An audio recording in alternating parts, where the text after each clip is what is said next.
보시면요. 여러분들은 페이지로는요, 야, 이 페이지부터 나오는데, 자, 물론 이제 여러분들께서 제가 기본적으로 어느 정도의 난이도, 자, 공부를 상당히 수준적인 높이 있는 사람도 있고요. 굉장히 좀 낮은 사람도 없잖아, 사실 있어요. 그런데 저는 기본적으로 좀 기본적인 베이스에서 시작합니다. 좀 직장을 다니시면서 공부를 오래 하신 분들 많이 계시기 때문에 그런 분들 위주, 그 다음에 이제 다른 과를 전공하신 분들 위주고, 여러분들이 뭐 유통과 관련된 과라든가 이런 걸 전공하신 분들은 조금은 여러분 제 이야기가 좀 쉽게 느껴질 수가 있지만은 제 강의 중에서요, 반드시 쉽게만 느끼는 거. 자, 공부는요, 쉽게 가르치고 어려운 시험을 합격하게 만드는 게 진짜 좋은 것입니다. 그렇기 때문에 여러분들이 어렵게 가르치고 쉬운 시험도 떨어뜨리면 안 되지 않습니까? 그래서 강의 내용은, 제 강의는 좀 쉽다고 많이 인정이 돼 있어요. 그리고 좀 편하고 이해가 빠르다라는 것이 있기 때문에 그런 식으로 여러분이 준비하시면 되고요. 자, 일단 처음에 나와 있는 유통의 이해가 나왔습니다. 그리고 시험적인 거. 자, 유통의 이해라는 말이 있고요. 자, 여러분께 미리 말씀드리지만 제가 간혹 가다가 별표 2개 치세요. 별표 2개 치세요. 자, 별표 하나 치세요. 동그라미 치세요. 이런 식으로 언급을 해드린 내용이 있습니다. 이런 내용은요, 여러분이 반드시 좀 알아두셔야 됩니다. 반드시 좀 알아두셔야 되고, 여러분들이 지금 기본서만 가지고도 충분해요. 기본서만 가지고 충분한데 혹시라도 조금은 내가 부족하다 하시면은 문제집까지 같이 병행하시면 퍼펙트합니다. 문제집까지 하면은 어떤 시험, 대한민국에서 아무리 어렵게 나오는 시험이라도 충분하게 맞출 수 있어요. 저는 유일하게 출제까지 담당한 사람입니다. 그러니까 충분하게 여러분에게 정보를 전달할 수 있어요. 자, 일단 거기 유통의 이해가 나오는데, 자, 일단 우린 시험적인 개념이니까 넘어갈 건 넘어갑니다. 모든 내용에서 한 문제 한 문제씩 다 하지 않아요. 여러분께서 이 강의를 듣다가 거기도 이렇게 일이 있고 요리 있고 그다음에 양가로 일이 있고 동그라미 이렇게 이런 식으로 있을 때는요, 동그라미 1에 있는 내용과 1에 있는 내용이 그냥 하나의 시험 지문이라고 생각하시고 여러분이 공부를 하셔야 됩니다. 그리고 동그라미 2번에 있는 내용도 마찬가지에 하나의 지문으로 생각하시고 공부를 하셔야 돼요. 그래야만이 우리가 시험에서 득점하고 연결시킬 수 있죠. 그러면은 하나의 지문이기 때문에 제가 여기 1번에 있는 동일한 용어를 2번에다 쓸 수도 있습니다. 그건 왜냐? 시험 지문과 굉장히 밀접하게, 가급적이면 밀접하게 제가 책을 갖다가 서술을 하려고 했어요. 그래서 간혹 가다가 여러분이 이 책 내용 중에서 정치가 아니라 비문적인 개념이 있어요. 사실 우리 시험에요, 실제 시험, 모든 시험의 50% 이상은 다 비문 형식으로 나옵니다. 그렇기 때문에 제가 이런 지문도 간혹 가다가 비문 형식으로 넣을 수밖에 없다는 미리 말씀드려요. 저는 소설가가 아니고 제가 자격증 시험서를 제가 저자로서 여러분에게 그 책을 갖다 가장 편하게 하기 위해서 이렇게 한 것이고, 거기 이제 1번에 있는 유통산업 개념과 분류, 뭐 양가로 1번에 유통산업 역할, 이렇게 말합니다. 제가 1번 양가로 1번, 그 다음에 동그라미 1번 이렇게 말해요. 그러면 여러분들은 동그라미 1번이면 어디에 동그라미 1번이 제가 말씀을 드릴 수가 있겠죠. 그래서 1번에 동그라미 양가로 1번에 동그라미 1번이다. 그러면 여러분 거기를 갖다가 알아두셔야 되고, 거기를 이런 식의 체크를 해 두시는 게 훨씬 낫습니다. 물론 기억번, 동그라미 기억번이나 이런 것도 나와요. 근데 기억번 같은 게 별로 없기 때문에 일단 여러분 이런 기준으로 좀, 동그라미 기준으로 좀 많이 알아두시는 게 우리가 시험을 준비하는 데 훨씬 유리하다는 거 여러분 생각하시면 되고요. 자, 일단 이 페이지에 나와 있는 양가로 1번, 양가로 2번 이런 것은 크게 우리 시험하고 관련이 없어요. 단지 여러분이 양가로 2번에서 동그라미 5번을 보세요. 양가로 2번. 자, 여기는 양가로 2번이지만 동그라미 양가로 2번에 동그라미 5번을 보라는 것은 여러분이 어디를 나타나는지 아시겠죠? 동그라미 2번, 5번에서 유통산업 발전법 이렇게 정의해서 이건 법령입니다. 이 법령이고, 법은 나중에 유통산업 발전법에서 거기서 나오는 거 여러분이 알아둘 것이에요. 그 동그라미 거기 5번에서 유통산업의 농산물, 인산물, 축산물, 뭐 수산물, 가공품, 뭐 조립품을 포함한다 해가지고 공산품의 소매 및 이를 경영한 보관, 배송, 포장과 이와 관련된 정보 용역 제공 등을 목적으로 한 산업을 바로 뭐라 하냐? 유통산업을 한다. 이건 법 내용이고, 법 내용을 제가 글씨 하나 바꾸지 않고 그대로 여러분에게 그대로 써놨어요. 그래서 양가로 그 2페이지는 그거밖에 없습니다. 양가로 3번 중요할 것 같습니까? 중요할 것 같지만 여러분 시험에는 절대 나오지 않아요. 양가로 4번도 마찬가지고, 양가로 5번은 앞으로 계속 할 겁니다. 자, 여기서 양가로 5번은 동그라미 조그마하게 쳐놓고요. 자, 이렇게 이제 안 알려드립니다. 양가로 5번 이렇게 했잖아요. 그럼 동그라미 조그맣게 치라면 여러분이 그냥 알아서 이렇게 동그라미 조그맣게 치시면 됩니다. 이런 식으로. 그래서 양가로 오버서 이제 동그라미 1번 보세요. 동그라미 1번. 유통 경로는 독립적이 아니라 상호 의존적인 형태를 보이고 있다. 자, 유통 경로가 있는데요. 우리가 지금 쭉 했지만은 유통 경로를 지금 보지 않았어요. 그래서 유통 경로라는 건 간단히 말씀드리면 우리가 물건을 만드는 생산자가 있습니다. 앞으로 계속할 것이에요. 생산자가 있고 이렇게 쭉 해가지고 여기 최종 소비자까지 오는데 이 기준은 뭐냐면은 생산자가 만든 물건이 있어요. 생산자가 만든 물건을 누가 쓰느냐? 최종 소비자가 쓴단 말이죠. 최종 소비자가 자기가 만든 물건을 자기가 소비하는 사람도 있겠지만은 거의 대부분 생산자는 어때요? 자기가 만든 물건을 바로 최종 소비자에게 쓰게 만드는 것입니다. 우리가 이 사실 최종 소비자라고 썼지만은 이런 의미는 여러분이 알고 있는지 모르겠어요. 자, 소비자라는 용어가 있습니다. 소비자라는 용어가 있는데 소비자가 그럼 누구냐 이거죠.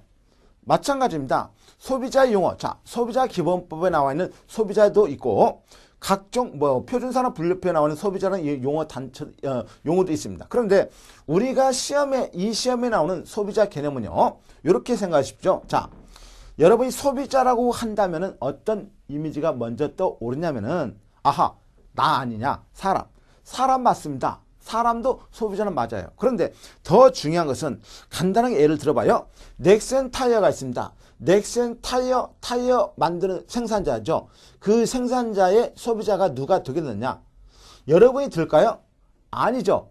여러분이 타이어 하나씩 집에 가가지고 각자 방에다 하나씩 걸어놓고 심심하면 그거 비고 잡니까? 그렇지는 않잖아요. 즉 넥센 타이어의 소비자는 누구냐? 자동차를 만드는 제조회사, 즉 현대자동차라든가 기아 자동차 이런 자동차 만드는 회사가 가장 큰 소비자가 됩니다. 그러면은 우리가 봤을 때 이 소비자는 기업이기 때문에 그러면 소비자가 기업이냐? 그건 아니란 말이죠. 물론 소비자가 기업이 될 수가 있는데 우리가 봤을 때 그럼 소비자가 기업이냐? 그건 아니란 것이에요. 그럼 뭐냐? 우리가 봤을 때 여기 소비자라고 했을 때 이런 기업을 말한 게 아니라 이런 커다란 기업을 말한 게 아니라 우리가 말하는 여기 소비자는 이렇게 사람처럼 아니라 사람이죠. 즉 최종 소비자는 사람이라 이거죠. 그래서 생산자가 만든 물건을 우리가 여기 소비자에게 전달시켜 주는데 물론 여기도 소비자가 사람일 수가 있어요. 그래서 우리가 사람을 말하는 소비자는 항상 최종자를 갖다 붙일 수밖에 없단 말입니다. 최종자를. 그래서 만든 물건을 가장 맨 마지막으로 소비하는 사람, 이게 최종 소비자라고 알아두시고요. 우리는 생산자가 만든 물건을 이렇게 전달하는 게 가장 좋은데 미리 말씀을 드리면 어쩔 수 없이 이 유통 경로상에 이런 단계를 거칠 수밖에 없어요.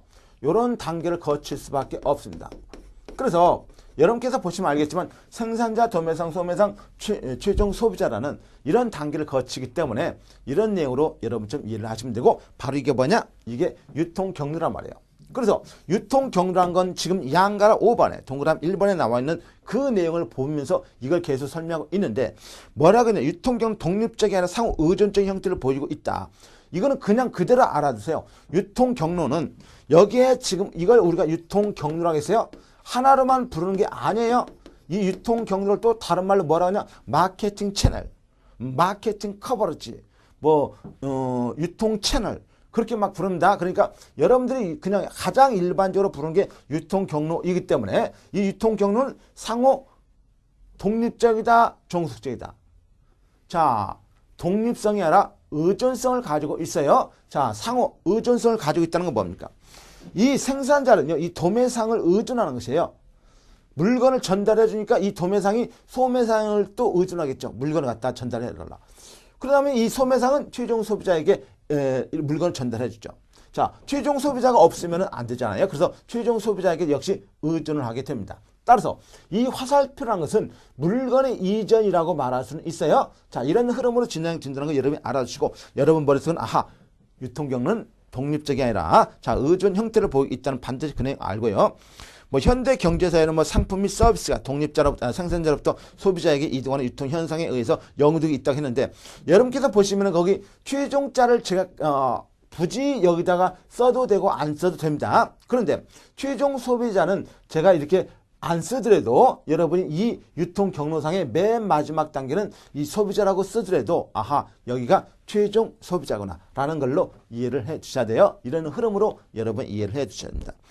그 다음에 동그라미 2번은 뭐 유통경로 생산자가 만든 상품을 유통기관에 의해서 소비자 또는 최종 수요자, 최종 소비자 동일하죠. 자, 이렇게 이르기까지 과정을 말하며 고객이 공간적 편리 크게 추가한다면 유통기간은 적어도 있지만 적게 추가할수록 유통기간 대응해주는 경향을 보고 있다. 이렇게 하는데 자 거기서 나오는 것 중에서요.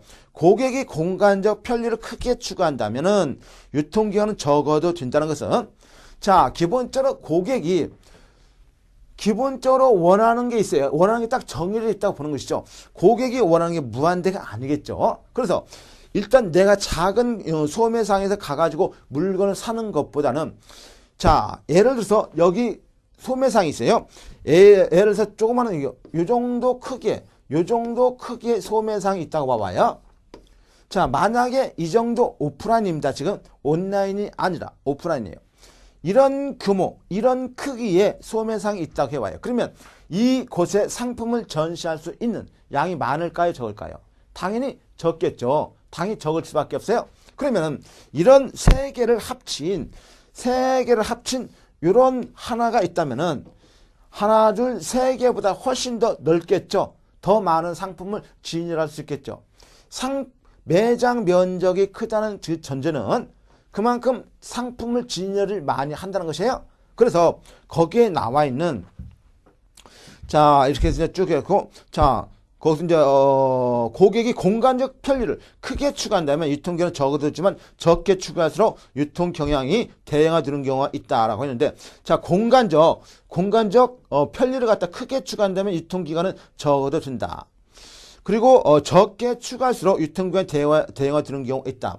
공간적 편리성을 갖다가 여기는 갖다가 장소이기 때문에 굳이 공간적인 편리성, 뭐 시간적 편리성 그런 개념을 갖다가 여러분이 따지지 마시고요. 단순하게 여러분 머릿속에는 아하 이 상품이 이런 적은 규모의 매장에는 상품이 딱 한정되어 있으니까 이런 큰 점포에 일단 이런 상품을 갖다 진열해 놓으면 이런 것을 더 선호한다고 알아주시고요.